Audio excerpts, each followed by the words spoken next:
We'll just get going here. I don't know. I'll just do the classic Ahoy. We don't need a bit. We don't have to have a bit every time. I know, but this could be a long enough Yeah. discussion, I would say.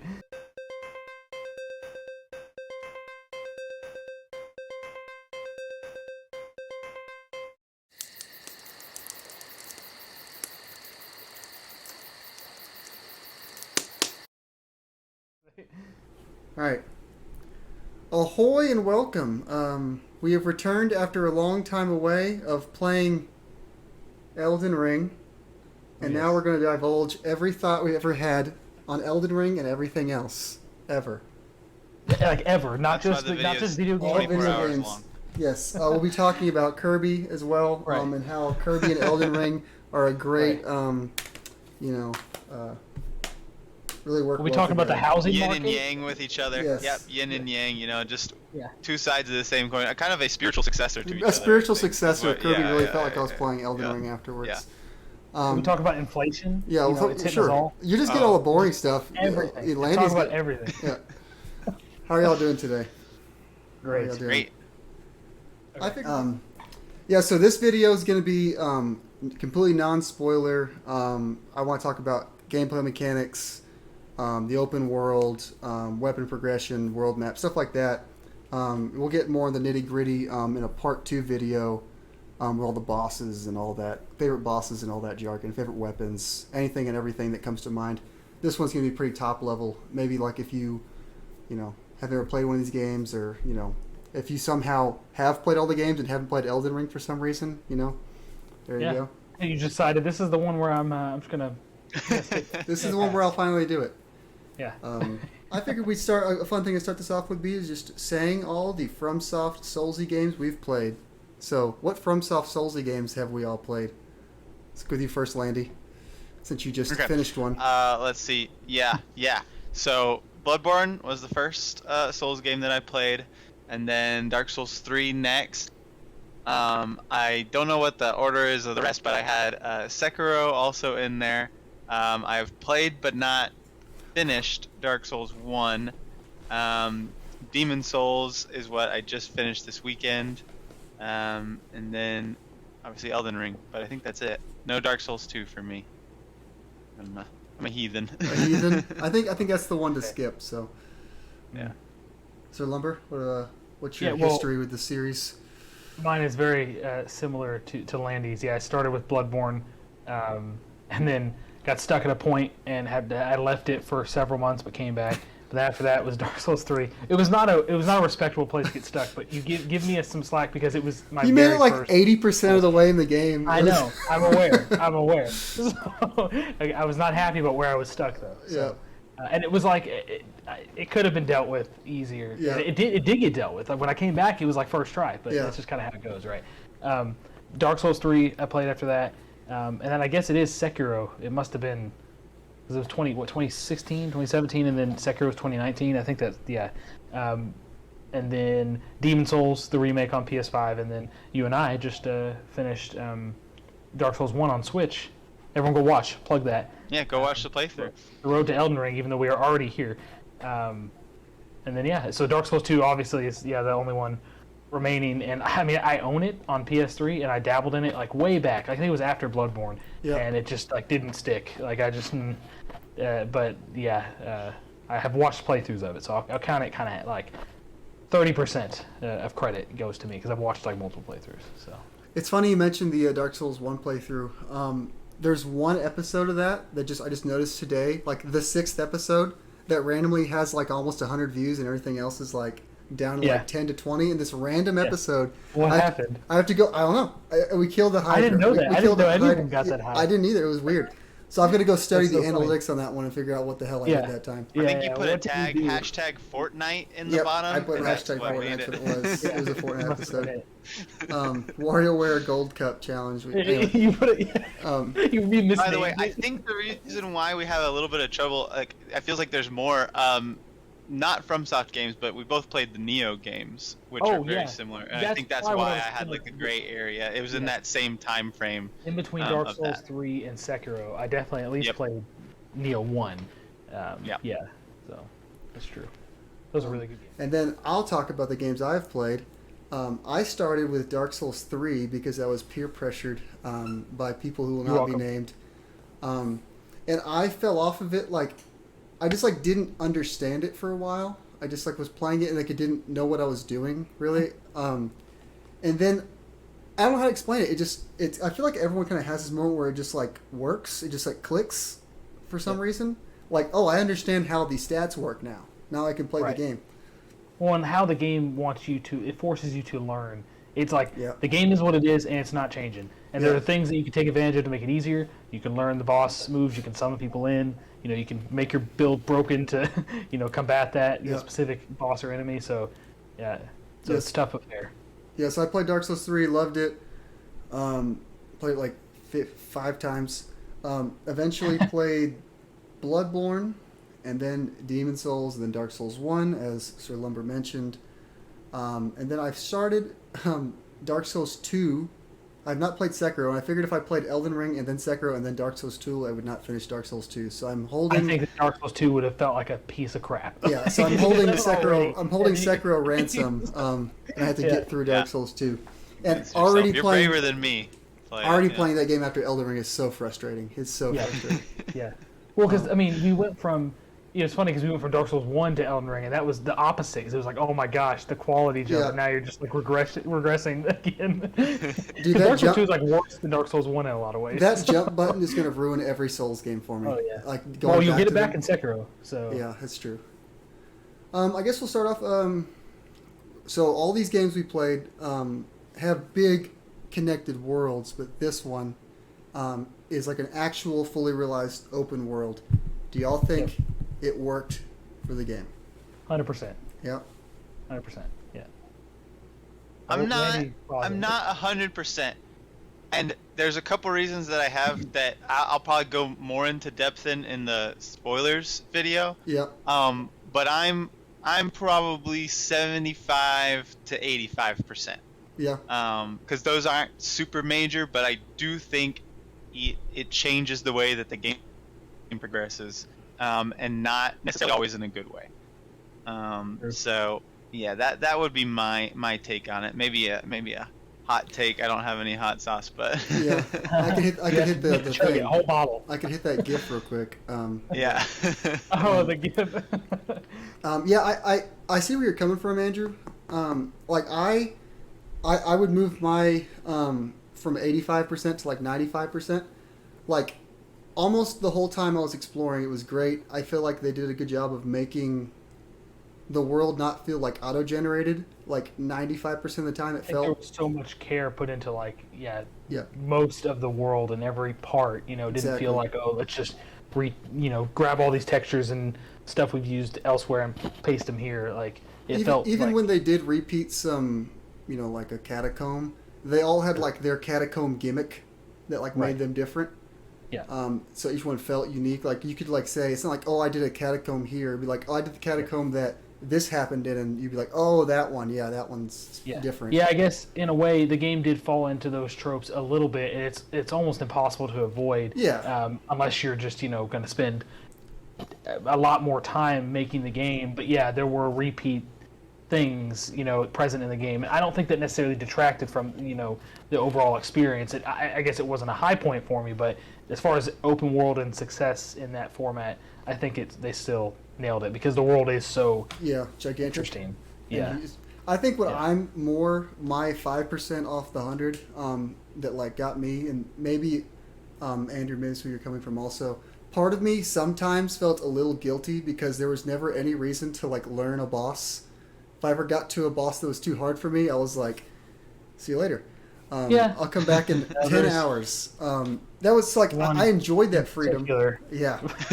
I I enjoyed matter that at all, freedom but- because it allowed me to like do what I wanted when I wanted, and I was rarely frustrated because I would just go. There was unlimited stuff to go look at the whole time. Just go pick another direction and Yeah. go.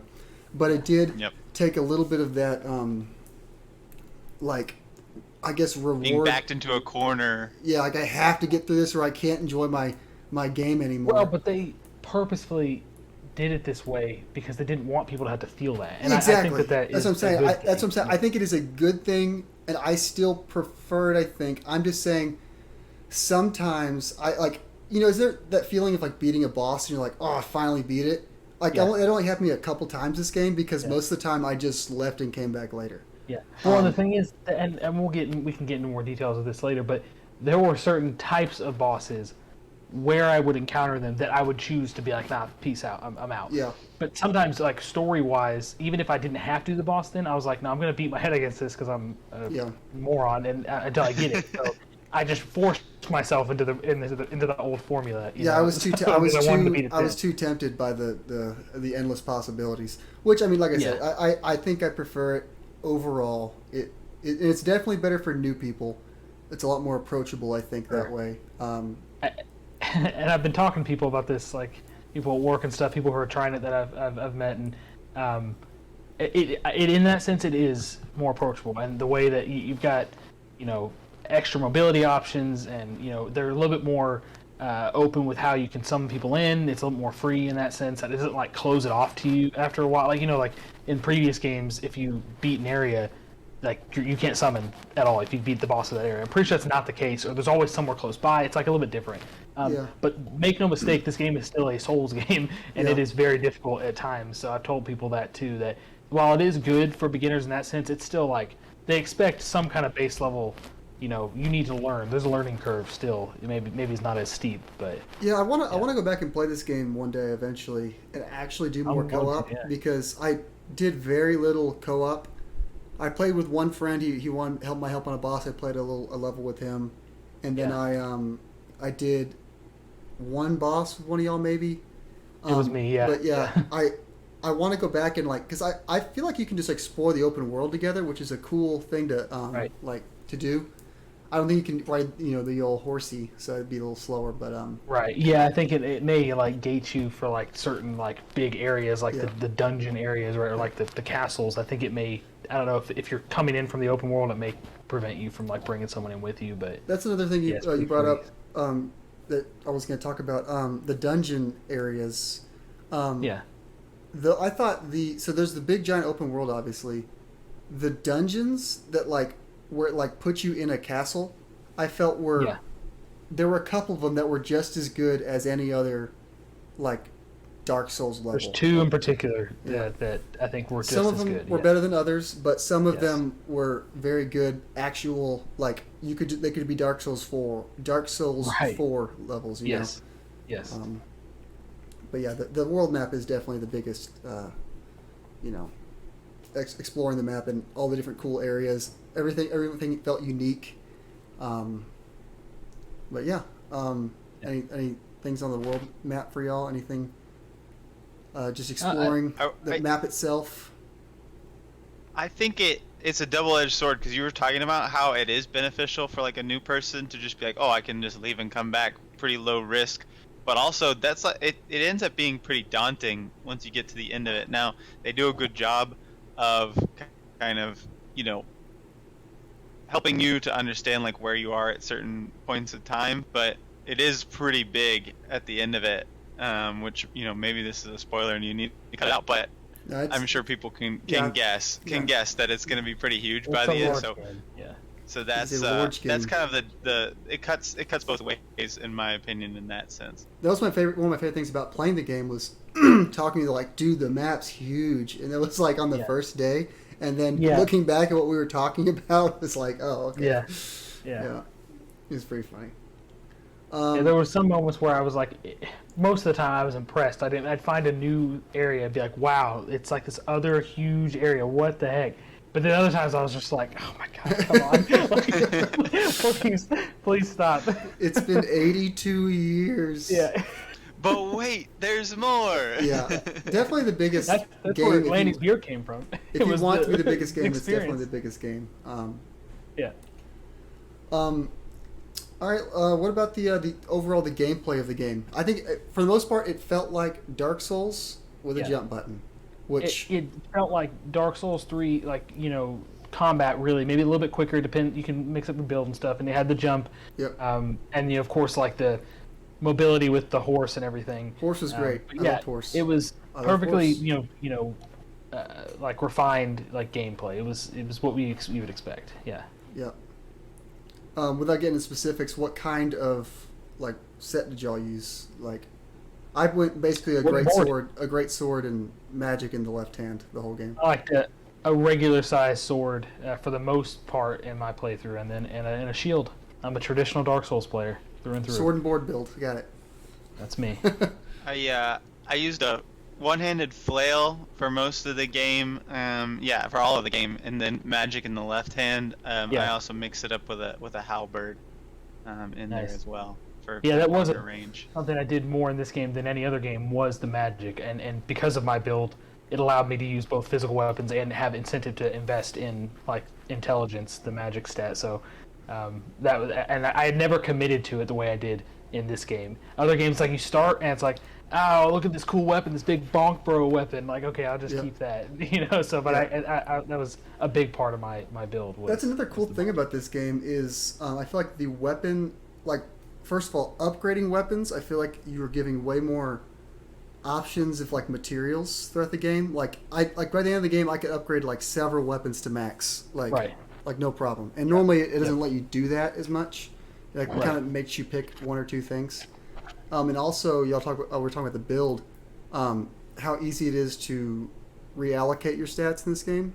When you can eventually do that, you can just decide that you want to play differently and just start playing differently when you find a new cool thing. And there is a constraint on that, but it's more open than it has ever been. And the constraint they do put on it felt like one of those like I never even noticed it really. Like I didn't feel constrained. Yeah. You would if you were really trying to mix things up a lot. Yeah. But if you at a certain point, a lot of your stats are you've invested stuff in them, so you don't have to change it up as much. But yeah.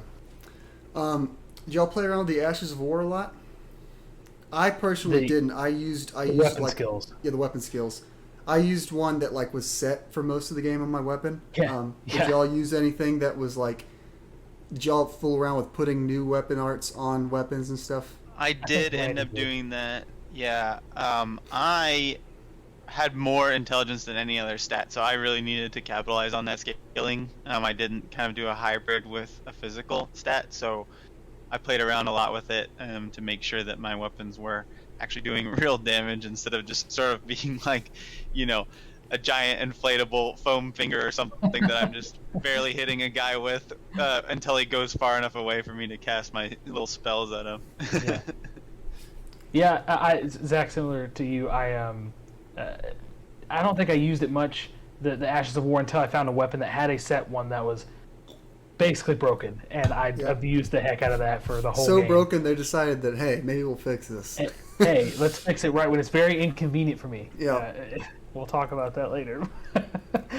Yeah, so I didn't fool around with, and I want to do that next time I get back into the game, is use weapon, because I would get with a weapon, like across like the 3 or 4 weapons that I did use, they all had set things that I couldn't change. So I need to, and it just really did not encourage me to use something else that was just objectively worse. But I could change up the Ash of War. Like it didn't really, I didn't really have much incentive to do that. But I want to do that in subsequent playthroughs. Cool.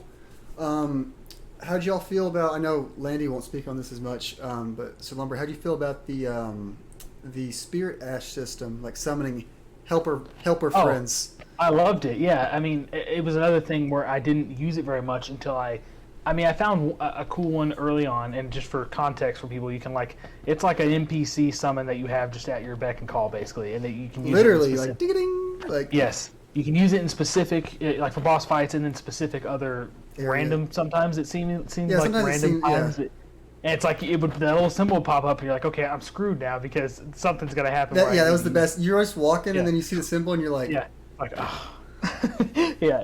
So I did like it because I found one that I stuck with for most of the game that was pretty strong. So, and I didn't have any qualms about using that and making the game a little bit easier. So, and we will discuss that even more later. How I did not have qualms about that. Yeah, there's that's another aspect of the game that I think overall I liked the inclusion of, and it's easier for people to get into the game because it helps you. But because I was so tempted, I just used it every time I had any semblance of difficulty. I just used it. Yeah, and the thing is, people who know these games understand this. dividing the aggro of an enemy, like if it's attracted to just you or to Yeah. multiple things, huge. He makes a huge Yeah. difference. So, And it's like and I I'll almost like I used it because I found them and it was part of like they gave it to me. Yeah. But Yeah. but sometimes it's like, man, that was probably a lot different than how it should have gone. And there were times where they made you feel it still, like where they're Yeah. like, okay, you can sign whatever you want, do whatever you want, man. Yeah. Like it's not gonna matter. Yeah, it's not gonna matter. Yeah, those were cool. There's a lot of different a large variety of summons you could get for those. Yeah, there's some cool ones. I didn't feel like there was as many like regular summons, like regular boss fight summons in this game. Oh, like NPC, like yeah. yeah. I mean, there's a few yeah. I used, but normally Yeah. I don't know if I just missed all the little quest lines to get them Yeah. there, but I only found like 2 or 3 of them the whole Well, game. and after the fact, I have like read about some, yeah, even with that, there's not that many. Considering the amount of bosses, spoiler, there's Yeah. a lot of bosses. Yeah. So, like, considering the amount, like, it's surprising that there is so few of those. So, Yeah. yeah, But yeah. maybe they balanced that because of the Spirit Ash thing. Yeah, that was like my personal summon basically. Right. But yeah, the game was good. I had to stop myself from like continuing to keep playing it because I was Just rolling those new game pluses. and I was so spoiled. I was like hoping that like I would just like eventually find another new area that didn't exist and just keep Right. playing. Hey man, it seemed like that for a while. I just wouldn't stop. Yeah. So- Yeah, it was great time. Definitely like the best game I've played of recent memory, and it'll be hard to top. And I'm looking forward to any possible DLC they'll throw at me because I will jump on it. Yep. And with how successful the game is, I would not be surprised if they do not force it down my throat over and over and over again forever. Right. Right. I'll take it. Any closing thoughts on the non-spoiler talk for y'all? No, it's good talk. Great game. Yeah, I think what I typed about Pokemon Gold and the whole thing was exactly what was said in like a boardroom at some point. I'm like, hey, so we got this thing. Americans do this thing where they change their time. Do you want to like hard really code fucking a fix for understand that, or like how do you wanna address that? Oh, just tell them to It fucking manually literally, do it themselves. like I walk down the stairs to start the game and it's like, "Hello, son. Is it daylight savings time?" I'm like, I was like, You tell me. I was like, yeah. It's like, well, when it's not, come back here and we can fix it. And I was like, okay. It's like, Yeah, have fun I on feel your you. Pokemon journey. I was like, okay. Bye. Bye. I can't wait for people to play this game like 20 years, kids, when like they don't know what daylight savings is because they're getting rid of it. Yeah. And it's going to be completely like Are they? thrown off. Is that happening? Back in my Well, day, we they- fucking changed the clocks twice a year. Okay, Grandpa. Okay, Grandpa, let's get Sure you you inside. did. Oh, All It right. got so crazy they did it themselves. The clocks would change themselves. There's demons in them clocks. Demons! The demons. Oh man. All right, I guess.